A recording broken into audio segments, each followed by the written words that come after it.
Regardez, voyez quel rayonnement il a eu. Et tout ce peuple venu du monde entier réuni autour de lui. Peut-être parce qu'il était un philosophe, parce qu'il était savant, peut-être parce qu'il avait des moyens à sa disposition, parce qu'il disait la messe humblement, qu'il confessait du matin au soir, et qu'il est, et c'est une chose difficile à dire, représentant marqué des stigmates de notre Seigneur.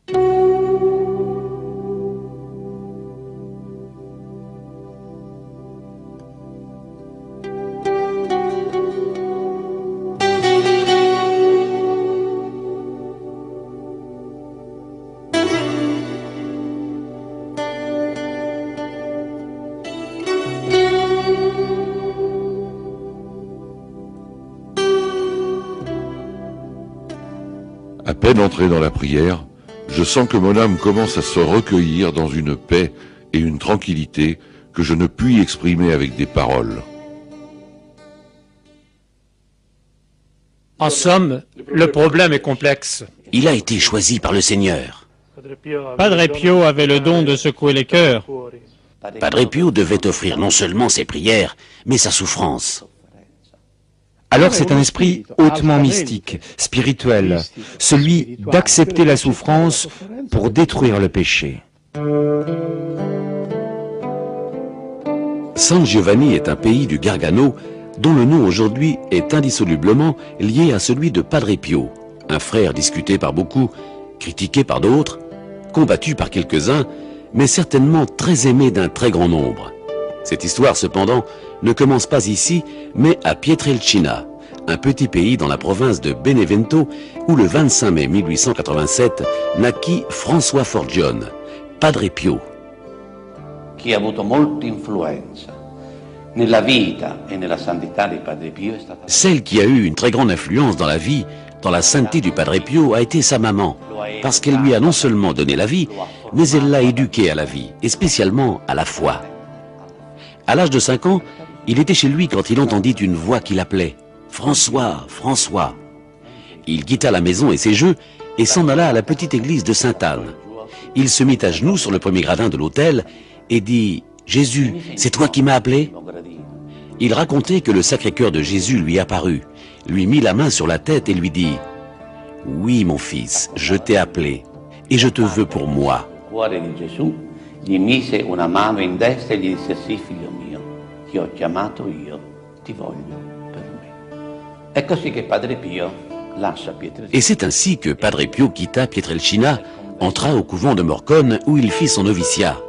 Les frères s'aperçurent que ce jeune était différent des autres, parce qu'il vivait cette intimité avec le Seigneur d'une façon vraiment exceptionnelle. È diverso dagli altri, perché vive questa intimità col Signore in un modo veramente eccezionale.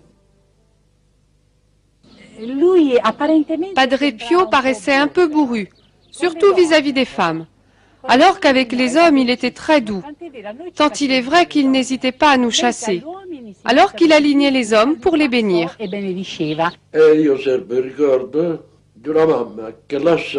Moi, je conserve le souvenir d'une maman qui a laissé sa fille mourante chez elle et a couru désespérée chez Padre Pio. Elle put le rencontrer au confessionnal. Il se montra plutôt froid et ferma brusquement la grille du confessionnal. Imaginez le scandale, le bouleversement, le trouble de cette pauvre mère. Mais, quand elle revint chez elle, elle retrouva sa fille vivante, ressuscitée, parfaitement guérie. Qu'était-il arrivé? Les grâces qu'il obtenait ainsi, il les payait cher par des tourments corporels. Le grazie, ma coinvolgeva anche gli interessati, perciò li maltrattava. 40 anni fa siamo venuti con un gruppo di amici con le moto. Il y a 40 ans, nous sommes venus en moto avec un groupe d'amis lorsque les routes n'étaient pas encore goudronnées. L'un de nos amis se permit de dire « Qu'est-ce qu'on fait là à attendre celui-là ?» Mais au moment où nous sommes allés nous faire bénir, Padre Pio arriva devant ce garçon et lui dit « Toi, va-t'en, parce que tu n'as pas la foi. »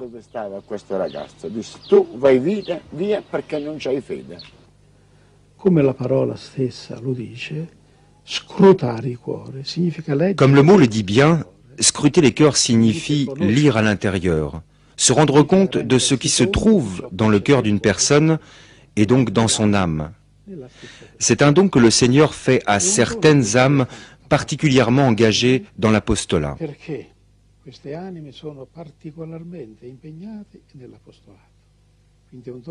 L'apostolat est un don que Dieu concède pour le bien des autres. Padre Pio a eu ce don par lequel il lisait dans les âmes et scrutait les consciences. Et il s'en servait pour porter les âmes plus facilement vers Dieu. Il y a plusieurs jours, il m'est arrivé un fait insolite.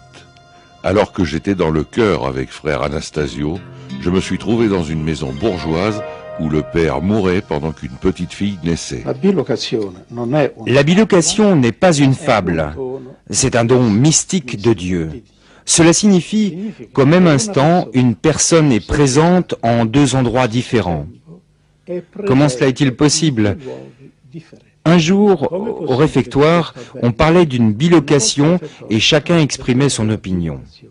Padre Pio intervint et dit « Écoutez, la bilocation existe et elle arrive par la toute-puissance de Dieu.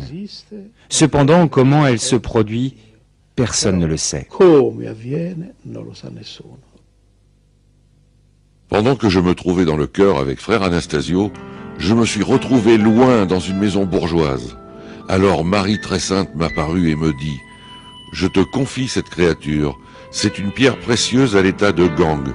Travaille-la, polis-la, rends-la plus lumineuse, la plus brillante possible, parce qu'un jour, je veux en faire un ornement pour moi. »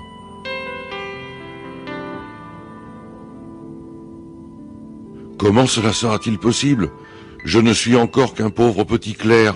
Je ne sais pas si j'aurai la fortune et la joie d'être prêtre. Et même si je suis prêtre, comment pourrais-je penser à cet enfant, étant moi-même loin d'elle?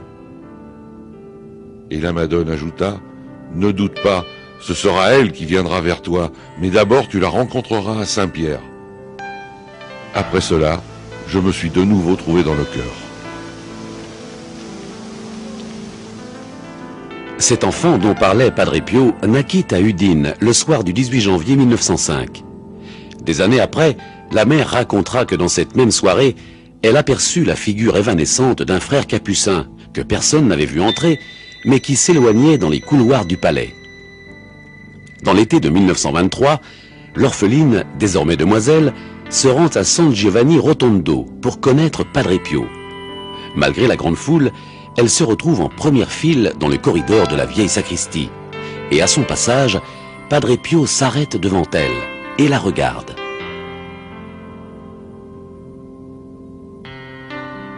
Je te connais, tu es née le jour où ton père est mort. Ma fille, tu es enfin venue, depuis tant d'années que je t'attends. Père, qu'est-ce que vous voulez de moi, dit la fille. Je ne vous connais pas. C'est la première fois que je viens à San Giovanni Rotondo pour accompagner ma tante. Peut-être vous êtes-vous trompé. Vous m'avez pris pour une autre. Non, non, je ne me suis pas trompé. Je ne t'ai pas pris pour une autre fille. Mais toi, tu me connais, car tu m'as approché l'année dernière dans la basilique Saint-Pierre à Rome. Tu as été confié à mes soins par la Madone. L'année précédente, la fille s'était rendue à Saint-Pierre de Rome et ne trouvant pas de confesseur disponible, elle rencontra un frère à l'intérieur de la basilique et lui demanda de la confesser. À la fin de la confession, ayant trouvé un réconfort particulier dans les paroles du frère, elle attendit que celui-ci sortît du confessionnal pour lui baiser la main. Mais avec une immense stupeur, elle découvrit qu'il n'y avait personne. Padre Pio était un frère un peu spécial, car il avait les stigmates, et les fidèles allaient plus volontiers se confesser près de lui. À cette manifestation externe de Jésus qui lui était imposée avec les stigmates, s'ajoutait le don de scruter les cœurs, par lequel, très souvent, c'était le Padre Pio lui-même qui, à l'intérieur du confessionnal, disait les péchés des pénitents. Padre Pio, benché io fossi giovanissimo, Padre Pio, bien que je fus très jeune, voulut se confesser à moi. Même si cette confession est celle d'un saint, elle reste secrète. C'est pour cela que l'on n'en parle pas. Cependant, je vais raconter comment se termina la confession de Padre Pio dans la petite cellule où il est mort. Il était assis sur ce fauteuil, et moi, j'étais assis à côté de lui. La confession terminée, Padre Pio éclata en sanglots, et je ne réussis pas à le consoler. Pourtant, moi qui étais très jeune, je ne voyais aucun lien, aucun rapport entre les pleurs de Padre Pio et les péchés qu'il m'avait dit. Et je lui ai fait remarquer, « Padre Pio, pourquoi pleures-tu » À ce moment, ce fut lui qui devint mon maître et me dit, « Hé mon fils, peut-être penses-tu que le péché c'est la transgression de la loi? Le péché, c'est la trahison de l'amour. » Il peccato è la violazione, il tradimento dell'amore.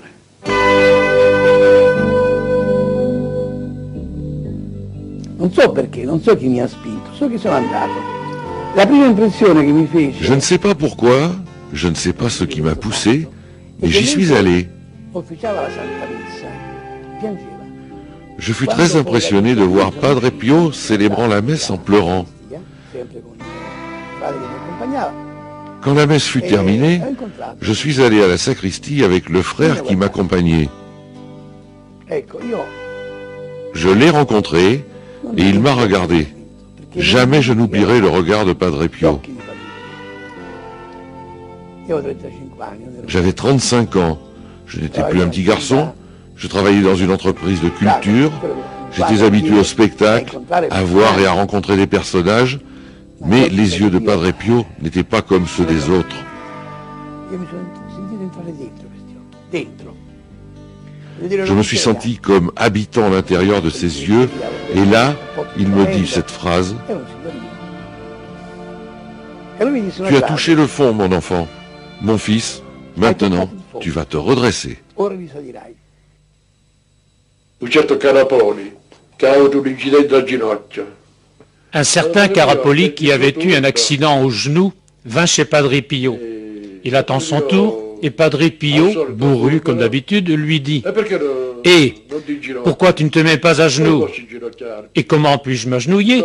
J'ai les jambes paralysées. Je viens pour cela. Mets-toi à genoux. » L'homme obéit, fait un effort et le genou plie. Les guérisons miraculeuses, que sont-elles? Ce sont celles que rationnellement nous ne réussissons pas à expliquer.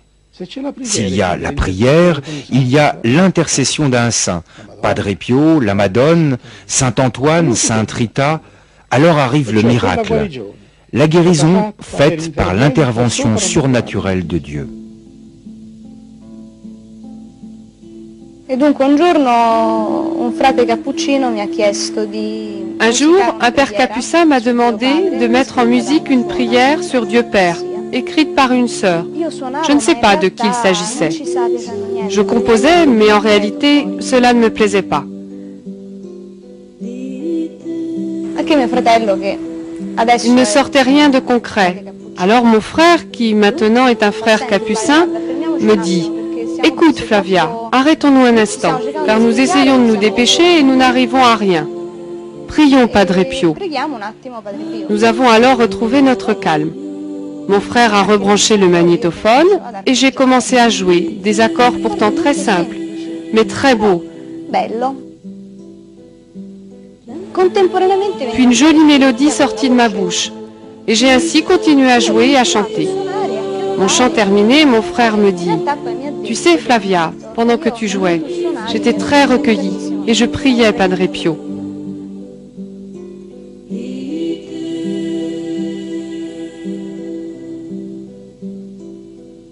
Questa canzone è nata dall'inizio Cette composition musicale est donc née d'un seul jet. di Jack. Heureusement, elle était enregistrée, car après j'ai dû l'apprendre. Imparare. Per fortuna avevamo registrato. Finita la canzone ho detto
Mais le démon, l'éternel ennemi, ne restait pas les bras ballants à regarder ce serviteur de Dieu qui lui faisait la guerre.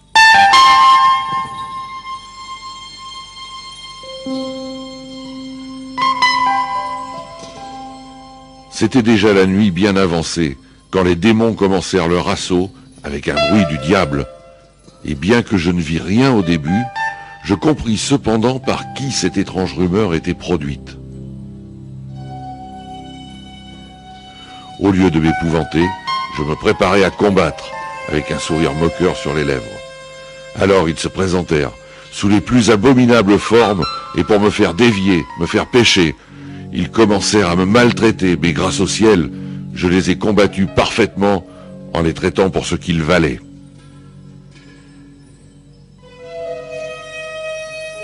Et tandis que je voyais s'en aller leurs efforts en fumée, ils me tombèrent dessus, me jetèrent à terre, me frappèrent très fort, jetant en l'air les oreillers, les livres, les sièges, et poussant des cris désespérés et prononçant des paroles extrêmement sales.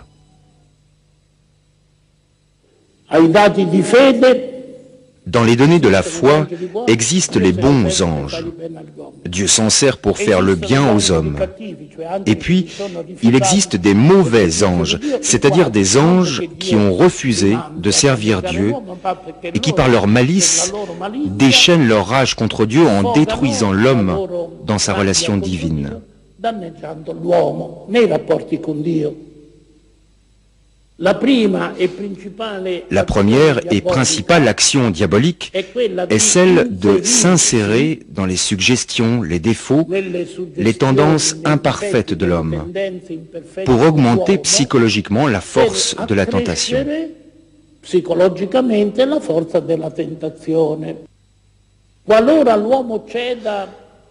Dans le cas où l'homme cède aux suggestions diaboliques, le démon peut avoir contribué à l'augmentation de la tentation. Cependant, la culpabilité est personnelle. 90% des personnes qui font du spiritisme s'en défendent parce qu'ils l'ont fait pour jouer.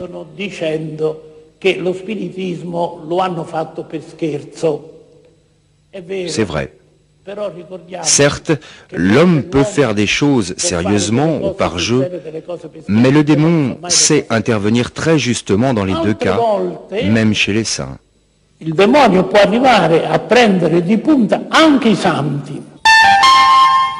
J'étais encore au lit lorsque je fus visité par ces cosaques qui me battirent d'une façon tellement barbare que j'estime comme une grâce bien grande d'avoir pu les supporter sans mourir. Mais le bon Jésus qui a permis à Barbe-Bleue de me traiter de cette façon ne manqua pas ensuite de me consoler et de me fortifier dans l'esprit. La grandezza di Padre Pio va vista oggi. On regarde aujourd'hui la grandeur de Padre Pio sous une lumière que certains intellectuels ont peine à accepter, car on sait qu'aujourd'hui, l'existence du diable est remise en question, jusqu'à le nier. Au contraire, à commencer par Pietrelcina, dans la petite chambre Pia Romana à San Giovanni Rotondo, la vie de Padre Pio a été une lutte continuelle contre Satan. Une jeune fille vint de la Haute-Italie. Elle était possédée du diable. Padre Pio passa et lui donna une bénédiction. Et comprenant qu'il se passait quelque chose, il se mit à crier « Sors de cette âme! Sors de cette âme !» Je ne comprenais pas. Je vis seulement cette fille, âgée de 18-19 ans, qui s'apprêtait à se précipiter contre Padre Pio, et que des hommes et des femmes retenaient. Elle se mit à crier « Tu me le paieras !» Moi qui ne comprenais rien de cette scène, je pris Padre Pio et l'éloignai. Et puis, vers 10h30, nous entendîmes un bruit, un hurlement. « Mes frères, mes frères !» C'était Padre Pio qui demandait du secours. Nous nous sommes précipités dans sa chambre et nous l'avons trouvé par terre, bras et jambes étendus, le visage ensanglanté. Je lui dis, « Padre Pio, dans quel état vous êtes? Laissez donc le diable, vous êtes trop âgé pour l'affronter. Voyez comment il vous maltraite, il finira par vous détruire. » « Non, non, répliqua-t-il, j'ai toujours remporté la victoire contre lui. Le combat a été rude ce coup-ci, mais n'avez-vous pas vu cette pauvre femme hier soir? Elle me faisait tant de peine. » C'est ainsi qu'il nous raconta comment il avait dû affronter corporellement le diable pour réussir à libérer cette femme. Aveva dovuto affrontare fisicamente il diavolo, però poi c'era riuscito. Mais le Seigneur ne manqua pas de payer en retour son serviteur très fidèle. C'est justement dans la souffrance qu'il lui a concédé la grâce la plus grande, celle d'expier avec ses souffrances corporelles les fautes de ce siècle.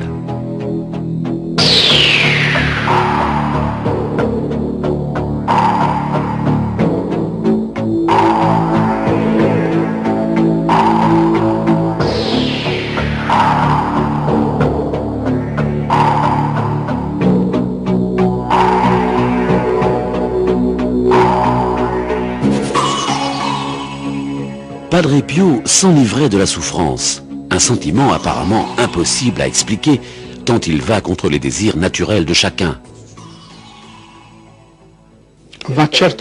La souffrance va certainement contre notre désir, à l'inverse de notre désir et aussi contre mon désir, parce que la souffrance ne plaît à personne. Elle ne plaisait pas non plus à notre Seigneur Jésus-Christ, qui, approchant de la croix, a dit « Père, s'il est possible, éloigne de moi ce calice. » Nous savons que Dieu a créé l'homme immortel. Mais rappelons-nous une chose, la souffrance qui résume en elle-même toutes les souffrances de l'homme, c'est la mort. Affirmer que Dieu a créé l'homme pour l'immortalité signifie également qu'il l'a créé sans souffrance.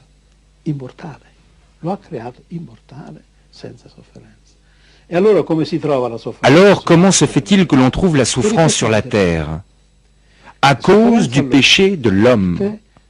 La souffrance et la mort sont des fruits du péché et une conséquence du péché. Alors c'est une grande grâce d'accepter la souffrance pour détruire le péché, pour payer en retour le péché. Jésus nous en a donné un parfait exemple. Comme Jésus a embrassé la croix par amour, la souffrance embrassée par amour devient douce comme l'amour.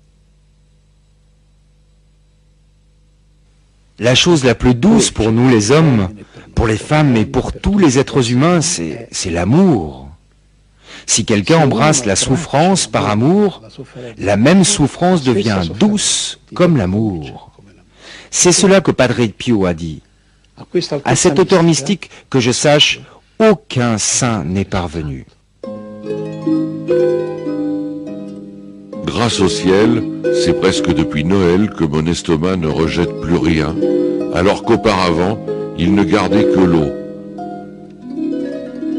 Par contre, la fièvre revient chaque soir si forte qu'elle provoque de fortes transpirations. Dans ces maladies, dans ces souffrances physiques, il avait des fièvres très élevées qui ont atteint des limites extrêmes. Il y a eu des maladies où la fièvre est montée à 52 degrés, température normalement impossible à atteindre, puisqu'au-delà de 42 degrés, c'est l'agonie et la mort. Ces fièvres aussi élevées, 45, 48, 52 degrés, s'abaissaient soudainement, et Padre Pio redevenait normal comme auparavant. C'était donc des fièvres qui venaient d'en haut, des fièvres mystérieuses que humainement nous ne pouvons pas expliquer et que les médecins ne se sont jamais expliqués, surtout quand le thermomètre qui servait à mesurer la température du padre éclatait.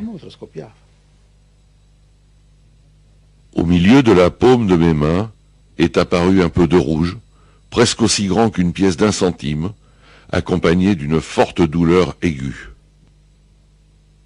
Dans la longue histoire de la stigmatisation de Padre Pio, il faut distinguer deux périodes. La période de ce que l'on appelle les stigmates invisibles et la période de ce que l'on appelle les stigmates visibles.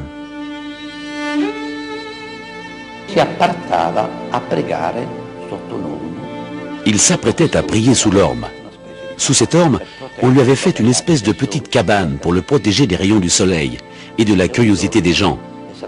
Et un jour, exactement le 1er jour de septembre de 1910, tandis qu'il priait dans cette cabane, sous cette orme, Jésus lui apparut crucifié.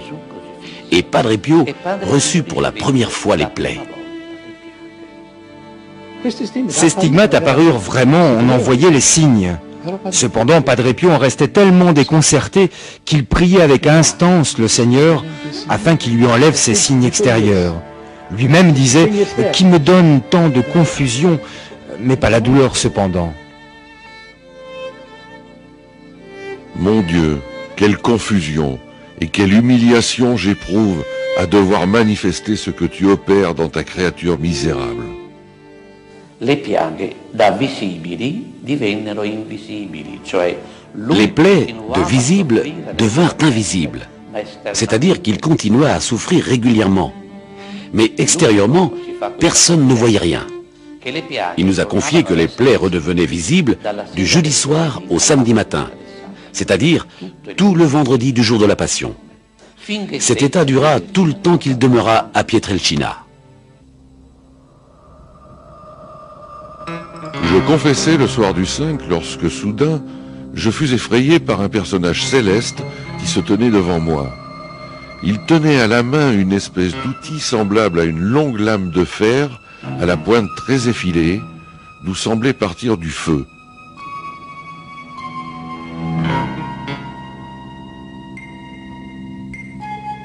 Ce personnage se déchaîna violemment contre moi en utilisant son outil. C'est la seule chose que j'ai pu observer. Je poussai un gémissement, je me sentis mourir.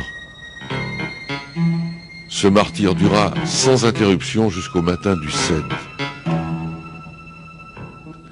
Depuis ce jour, je suis blessé à mort.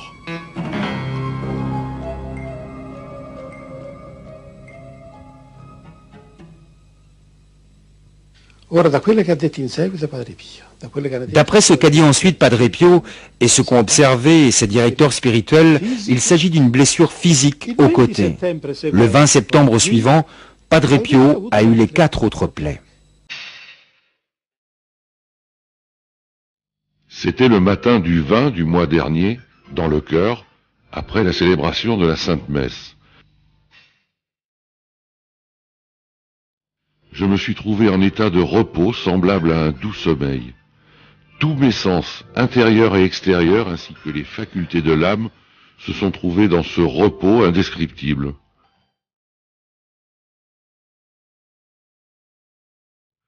Il y eut un silence total autour de moi, et à l'intérieur de moi, et, subitement, une grande paix me pénétra, ainsi que l'abandon à la privation complète de tout, une paix dans la ruine même. Tout cela arriva en un instant. Dans le même moment, je vis devant moi un mystérieux personnage, semblable à celui que j'avais vu le soir du 5 août, mais du sang jaillissait de ses mains, de ses pieds et de son côté.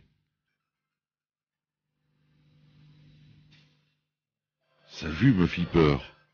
Je me sentis mourir, et je serais mort si le Seigneur n'était pas intervenu pour soutenir mon cœur que je sentais battre dans ma poitrine.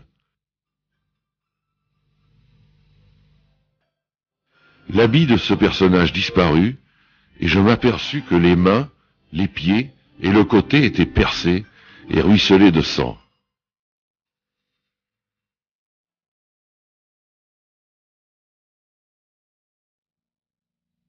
Imaginez la crainte que j'ai expérimentée alors et que je suis en train d'expérimenter continuellement tous les jours.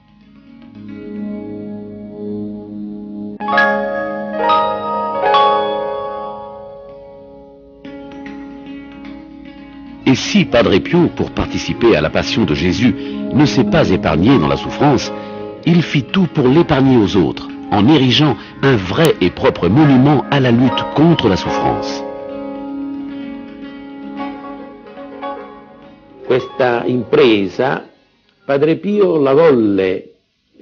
Cette entreprise, Padre Pio voulut la réaliser parce qu'il lui donna justement une finalité, un but. Il dit, ce fleuve de charité qui arrive à San Giovanni Rotondo doit être réalisé pour aller à la rencontre des malades et de ceux qui souffrent. Remarquez qu'il fit ce discours immédiatement après la guerre, alors que l'assistance sanitaire n'était pas assurée à tout le monde.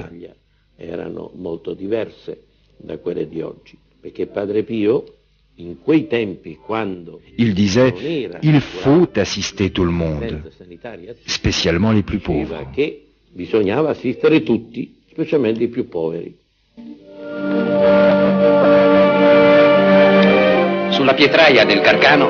Sur la rocaille de Gargano est sortie la plus belle clinique des Pouilles. Padre Pio l'a voulu, lui à qui le Seigneur a conféré les stigmates le 20 septembre 1918 au couvent des Capucins de San Giovanni Rotondo. Le Saint-Père lui a fait parvenir la bénédiction apostolique.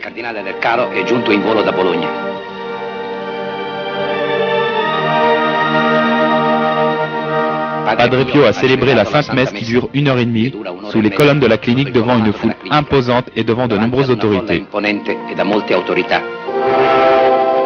Ainsi, le demi-sou que Padre Pio a donné le 10 janvier 1940 à ses fidèles collaborateurs s'est transformé en 16 ans en 1,5 milliard. Cette grandiose œuvre, qui naît de la charité, a coûté autant. Padre Pio cominciò a parlarne con i primi 3 suoi collaboratori. Padre Pio a commencé à en parler avec ses 3 premiers collaborateurs en janvier 1940. Il a repris ensuite cette idée qu'il avait eue immédiatement après la guerre et de fait en 1946, avec ses collaborateurs qui étaient restés vivants, il commença des travaux pour cet hôpital. Il nostro ospedale è stato inaugurato nel 1956. Notre hôpital a été inauguré en 1956 sur un territoire qui était dénué de services hospitaliers et pauvre en ce qui concerne les services sanitaires. À peine inauguré, c'était une structure de 300 lits avec les spécialités de base. Évidemment, dans ce temps-là, on est allé en s'orientant toujours plus vers les hautes spécialisations. Aujourd'hui, c'est une structure de 1200 lits qui a en pratique toutes les autres spécialités médicales. Elle est devenue une structure qui, au point de vue organisation fonctionnelle, est extrêmement complexe. C'est un organisme hospitalier d'avant-garde au plan des technologies et des compétences professionnelles. Et delle competenze professionali. Père, la clinique est complète. Nous ne pouvons plus recevoir personne, dit le docteur. Aux malades, on ne refuse rien. On ne peut pas leur fermer la porte au nez. Que raconteras-tu à Saint-Pierre? Que j'ai un beau diplôme en médecine, mais que j'ai fermé la porte de l'hôpital au nez des malades? Alors, Père? Eh bien, agrandissons l'hôpital. Un jour, quelqu'un criait « Père, je dois me faire opérer !» Et je me rappelle que le père répondit « Hé, si tu veux te faire tuer !» Mais qui est celui qui se fait opérer pour se faire tuer? On se fait opérer pour guérir. Il voulait dire que dans ce cas-là, il ne fallait pas d'intervention. Successivement, la même matinée, une autre personne s'écria « Père, je dois entrer en clinique pour subir une opération. »« Va, mon fils, avec la bénédiction de Dieu, répondit le padre. » Demande égale, réponses diverses. Je me souviens que dans la même matinée, plus loin, au milieu de la foule, une autre personne dit « Père, je ne me sens pas bien. Certains me disent que je dois me faire opérer et d'autres que ce n'est pas une chose à faire. » Et Padre Pio répondit « Va, mon fils, je prierai pour toi. » Et moi, qui avais confiance en lui, me souvenant des réponses qu'il avait données à d'autres malades, je le pris sous le bras et lui dis « Père, pourquoi ne me donnes-tu pas une réponse comme aux autres ?» Padre Pio, en me faisant un signe, « Et si personne ne me dit rien, quelle réponse veux-tu que je donne ?» Il dormait très peu, Il se préparait pendant plusieurs heures à la messe et sa prière préférée était le rosaire. Je me souviens que quand il priait sur le mantonnet de l'église, souvent il montrait la couronne du rosaire. Quand on parle de Padre Pio, on parle souvent de souffrance, de stigmate. Et pourtant, son ministère n'était pas le fait d'être malade, stigmatisé. Il était prêtre. Et quel prêtre! Le moment culminant, principal, qui constituait le cœur, la vie de Padre Pio, c'était la Sainte Messe. Et ici, je peux en porter témoignage. Il se levait à 2h, 2h30 de la nuit pour préparer la Sainte Messe. Et il est arrivé plus d'une fois qu'au cœur de la nuit, il m'appelait avec la petite cloche. Je me précipitais dans la chambre en pensant qu'il avait besoin de quelque chose. Il me disait, « Mon fils, allons dire la messe. » Je regardais la montre. Il est 2h30, Padre Pio. Mais quelle messe pouvons-nous dire? Ils vont nous prendre pour des fous. Mais quel fou! Et quel fou! Presque bouleversé, je cédais. Et dans le cœur de la nuit, à 2h30, je l'accompagnais en sacristie. Et là, il se trouvait près du Seigneur, presque physiquement. Puis, il célébrait la messe. Un spectacle. À Pietrelcina, elle durait 4 ou 5 heures. À San Giovanni Rotondo, la messe était ramenée à 2 heures. Et dans les derniers temps, aux alentours d'1 heure.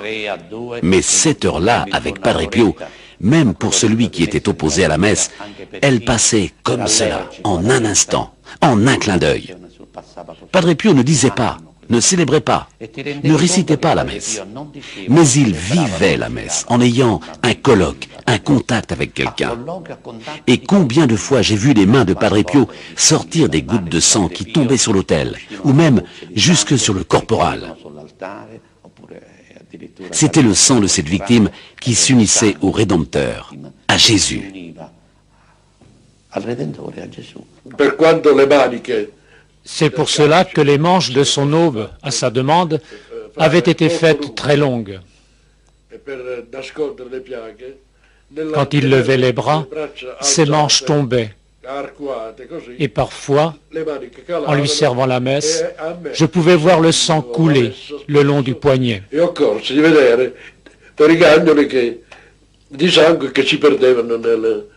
C'était vraiment la grande mission de Padre Pio. Ramener les foules à Dieu, rapprocher les personnes de l'Eucharistie pour les porter, les conduire à la communion avec le Père. Il est plus facile à la terre de se tenir seul sans son soleil que de se tenir sans la Sainte Messe. C'était vraiment la grande mission de Padre Pio. Nous pourrions continuer à parler très longtemps de ses prodiges, de ses yeux qui lisaient dans le cœur, de ses prières interminables, des assauts du démon, des stigmates, mais avec une unique intention, celle d'en comprendre le pourquoi.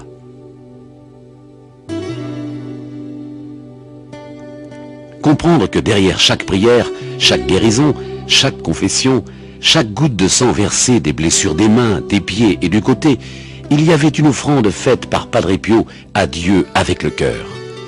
Comprendre que dans les chairs mêmes de Padre Pio s'accomplissait à chaque instant de sa vie le sacrifice de la passion du Christ, qui chaque jour se renouvelait en chaque messe, chaque fois que le prêtre consacre le pain et le vin en les transformant au corps et au sang du Christ.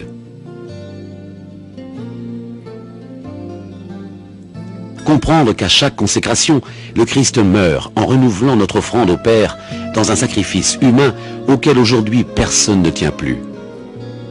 C'est la raison pour laquelle il passe indifférent devant les églises qui embellissent les villes, en oubliant que là, à l'intérieur, dans les alentours de l'autel majeur, dans une petite boîte fermée à clé, Jésus se contente de rester à nous attendre. Dieu vivant au milieu de nous, venu pour détruire la mort et pour nous donner le message le plus simple et en même temps le plus difficile à accueillir. Aimez-vous. Padre Pio est le plus grand saint de tous les temps. Et sa grandeur a été mesurée à la même mesure que la grandeur des temps.